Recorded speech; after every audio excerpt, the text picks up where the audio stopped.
Ok, donc c'est parti pour la déclaration du voyage agent, donc la deuxième étape.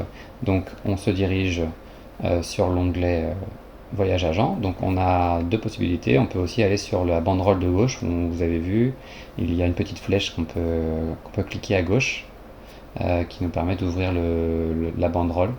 Voilà, donc ici c'est tous les voyages agents qu'on a déclarés. Donc on va sur nouvel élément pour un nouveau navire. Voilà, donc sens arrivée, toujours pour les imports, hein. Pour l'instant, on n'a pas de procédure pour les départs, pour les exports. Donc on choisit bien le bon quai, Montoir de Bretagne, la bonne région géographique.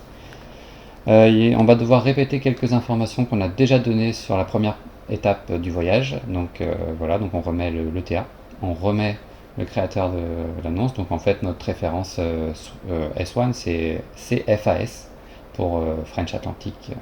Donc c'est la référence qu'il faut taper dans ce cas-là. Voilà. Euh, voilà, donc on précise bien les références du voyage agent. Bon, c'est une référence qui est à notre libre arbitre, hein, donc là je vois que ça crée une erreur parce que c'est trop long, donc je laisse juste notre dossier navire, les références de notre dossier. Je remets le port de chargement et je remets la date BL, donc la date à laquelle le navire a fini de charger à l'origine. Donc voilà, je mets une heure fictive, hein. Voilà, midi c'est très bien.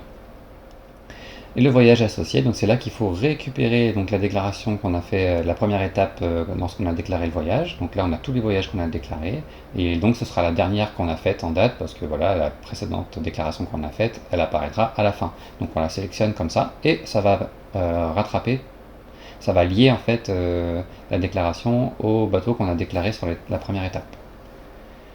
Voilà, donc ensuite, ici, sur cette dernière rubrique, on va déclarer les différents magasins possibles d'entreposage de la marchandise. Donc nous, on a 4 magasins possibles.